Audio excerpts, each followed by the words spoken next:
Welcome back, and today what we're going to be doing is we're going to be going over Lust.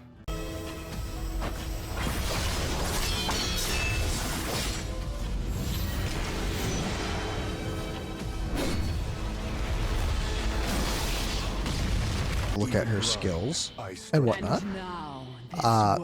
This is currently how I have her geared. I currently have her geared in Infernal Roar and Annihilating Might.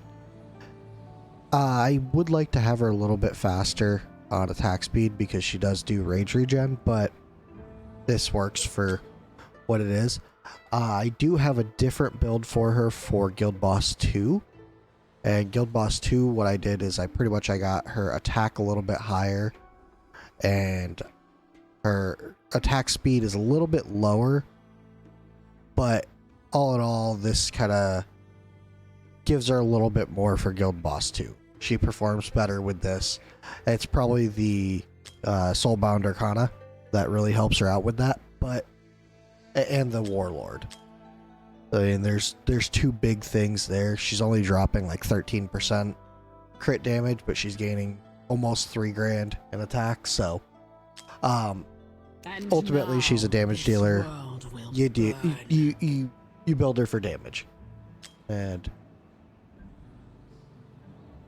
let's see if this gives me anything good. I don't know if there's an event going on. Hey, look at that. That's actually a really good piece. And now. There's no crit damage, but I mean, that HP, if it rolls purple as well, that'll be a really good piece. Okay, so let's go over her skills. First, her main attack, she randomly attacks enemies in range 2 times, dealing 100% damage. So it's pretty much 2 hits of 100% damage each, that's 200%, and with a 15% chance to attack allies instead. If it attacks an ally, it deals damage equal to 5% of their current HP. So this should not be able to kill an ally. However, it can do damage to them and will take away a little bit damage from her doing to the boss. This is important, and we'll see that in the next passive. So this first passive is every time Sinful Lash is triggered, increases attack speed by 40, stacking up to 3 times. So she gets up to 120% or 120 increased attack speed. That is really solid, and you can really get the Sinful Lash activated pretty quickly. Sinful Lash is for every 2 ultimates activated by faction allies of Nightmare Council, including the hero. The hero will trigger Sinful Lash 1 time. So ultimately you need 6 ults to get her to 120 plus attack speed. Sinful Lash also does 400% damage to random enemy in range. That is huge damage. So every time you're doing this, she's just doing a massive amount of damage. Now, for her second passive, Agonizing Delight, gains 30% damage increase upon attacking or dealing damage to an ally with basic attack. So whenever she gets that 15% trigger, she's going to increase her damage by 30% for 5 seconds. And if the target ally belongs to Nightmare Council, there's a 50% chance to restore 10% rage. Now this is fully leveled up. I don't remember what it is not fully leveled up, but you're going to want to skill her up either way, especially with something like this. So pretty much what this means is anytime she attacks a Nightmare unit, there's a chance for them just to gain 10% rage. That's a huge amount of rage and a huge potential, because that also stacks with building her Sinful Lash. The more rage they get, the more ults they do, the more Sinful Lashes she does. Now her ultimate, what it does is it acts as a trigger for one of the triggers for Sinful Lash, but during the ultimate deals 40% more damage, and each basic attack lands 4 lashes in a row instead of just 2. I believe. Yeah, instead of just 2. So she's doing 40% more damage, and she's attacking twice as much, and it lasts for 20 seconds. This does affect this just like this. She does have the chance of attacking an ally with this. Now, that's not a bad thing, because each of the 4 attacks has that 15% chance, which just means that there's a more of a chance of her giving somebody else rage and getting more attack herself. She does have a bond skill with arrogance. Now, all you have to do to activate this bond skill is own arrogance. Arrogance does not have to be on the field or even in the same team as her for her to get this bonus.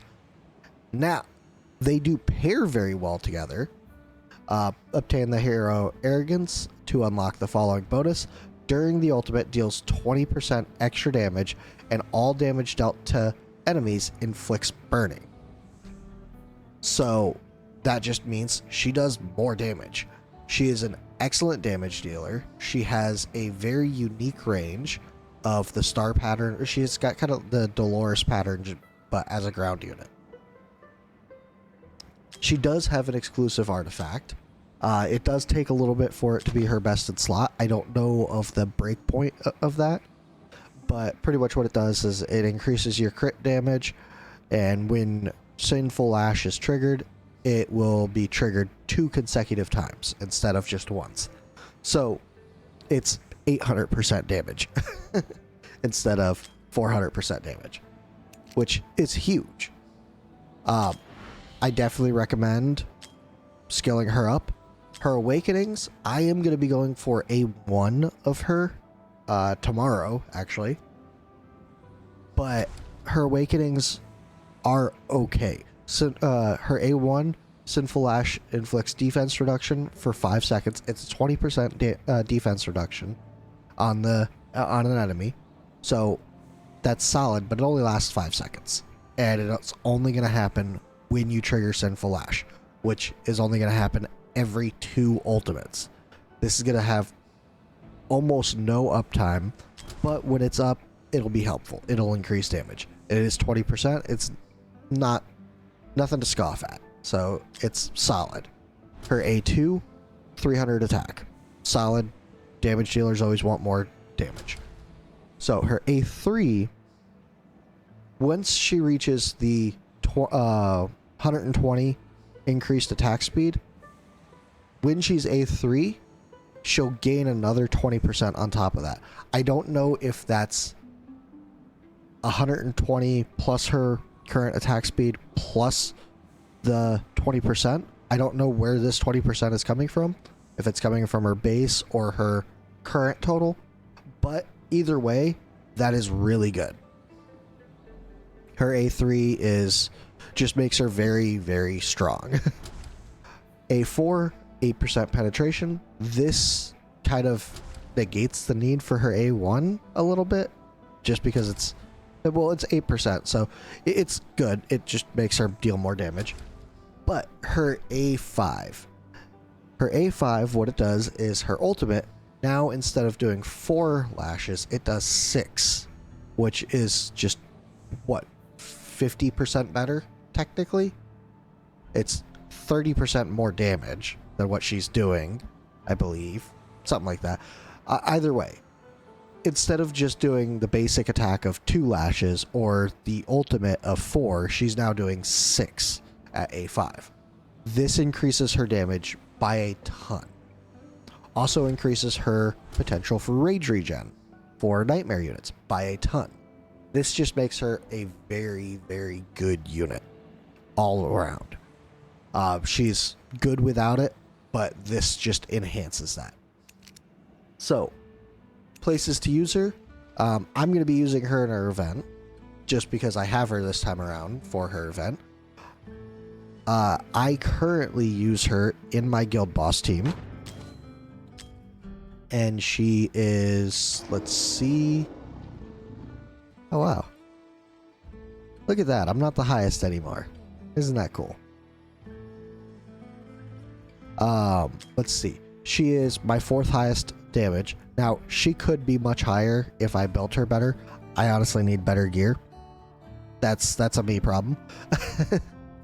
But once she gets A1, she will increase everybody's damage ultimately. So that'll be cool. So Guild Boss 1, she's excellent in. She's in some of the best teams. Look at that. Top team, she's third best damage dealer. Second best team, she's top damage dealer. Third best team, she's third damage dealer. She's top of the line for damage dealer in Guild Boss 1. She is just excellent. Guild Boss 2, she is also very usable here. Let's see if the world rankings. Yep. Top damage dealer in the number 1 team. Let's see, number 2 team, third damage dealer. Number 3 team, fourth damage dealer. She's a top tier damage dealer. Just plain and simple. That is the baseline of what she does. I will say that much. She is basically just a damage dealer. She does do some support for nightmare units with rage regen, but that's not what you're getting her for. You're getting her for her damage. And because she's limited and has a bond skill with arrogance. She does make arrogance better as well with his bond skill. We'll go over that a little bit more in detail when we go over his skills, but pretty much what it does is he increases his attack by 15% during his ultimate. Really good. I mean, that's just a 15% increase of his attack. So let's see. Arena, you could use her in single target arena. I wouldn't use her in AoE, and she can't attack air units, so anti-air is useless for her. Gear raids, I imagine you could probably make her work in Gear Raid 2.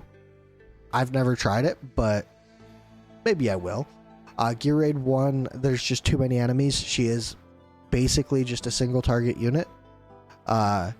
Gear Dungeon 2, she could work. It would take a lot of doing, though. There's just better AoE units for that. Gear Dungeon 1 is mainly magic focused, so she wouldn't do anything there. Gear Raid 3, air units. Not really useful there. Faction Trials, she's amazing for the Nightmare Faction trial, and probably just the basic trial. You will build up to the point where the basic trial is nothing. I know early on it's quite difficult, but later on it's much, much easier. Artifact Material Raid, she's top tier in this. Let's see. She's not... oh, yep, there she is. Highly recommended. So she's even recommended over Arrogance. I don't know if I'd agree with that, but she is really good there. She's got an excellent range for it. Titanic Ruins, we already went over that. Immortal Codex, she is good for the Styx boss. Yeah, Styx boss. I haven't hit this yet. I don't think I've done it on this one yet. And I don't know if anybody of the top tier teams are going to have it. But if you're struggling with this, Nightmare Comp does get increased attack speed. So she is Nightmare and would add to that. Yeah, it looks like all the top teams are pretty much going to be using Ivar and Piercer team. She was useless in the Healer Codex for obvious reasons. Let's see. Hellborn, no. Arbiter of Frost. She does do some burning, so she could be useful in Arbiter of Frost. Conqueror. It's more of an AoE thing, but she could do some damage there. She can't be placed in Furious Torrent. Lord of Styx we've already talked about, and Titan we've already talked about. So she's good in... she's okay in two of the Immortal Codexes. Promotion Raid, wherever she can be placed and hit the enemies, she's going to do solid in. Promotion Raids, once you get later on, those are also going to be easier. EXP Raid and Gold Raid, she's a damage dealer. She does great there. AoE will always reign supreme on those, but with the amount of damage she puts out, she can hold her own. Tide, she does build pretty decent with BP, so it's not a bad thing, but Tide is, in my opinion, barely a game mode. She can also be very good in Guild Wars. I will go over different teams and different thoughts for that. I am by no means an expert in this, but it is something that, you know, a lot of people get into, so I'm all by myself on this one. That's okay. Let's see. Yeah, it looks like we're all set up for that. Good stuff. So yeah, she is viable in Guild Wars. She's not necessarily the best, but she's not the worst either. So that's a good point with that. What I'll do now is I'll go ahead and run through this story mode. I believe this story mode is pretty simple. So actually, yeah, I'm not going to run through this. I will do just a video on running this itself, and then a video on the boss. It's not super difficult, but I will be using her in that. If you do want to see her used in different places, or if you want to see my Guild Boss 2 run with her, because I do have her in my Guild Boss 2 run, my best record is here. And I believe she was like the 3rd top damage dealer of that, but that's just because of the way I have her built. I do want to try to eventually push that 80k, and eventually I'll get there, but it's just taking time. So yeah, that'll do it for the review on Lust. I will leave the video, or her cinematic, for when you summon her. It's a little bit risky, I guess, but she is an excellent unit, and I fully recommend everybody attempting to go for her. I will be summoning on Friday, and I will try and do a pity manipulation for her. What I'll do is I will probably pity manipulate once. I will get close to pity on this unless I pull early, and then I'll switch over to Silas Spanner, trigger pity there, and then switch back over here, and that'll pretty much be the extent of my summoning unless it goes extremely well, but we'll see how that goes. But that does it for this video. If you enjoyed it, definitely feel free to throw a like on there, and yeah, I will see you guys in the next one.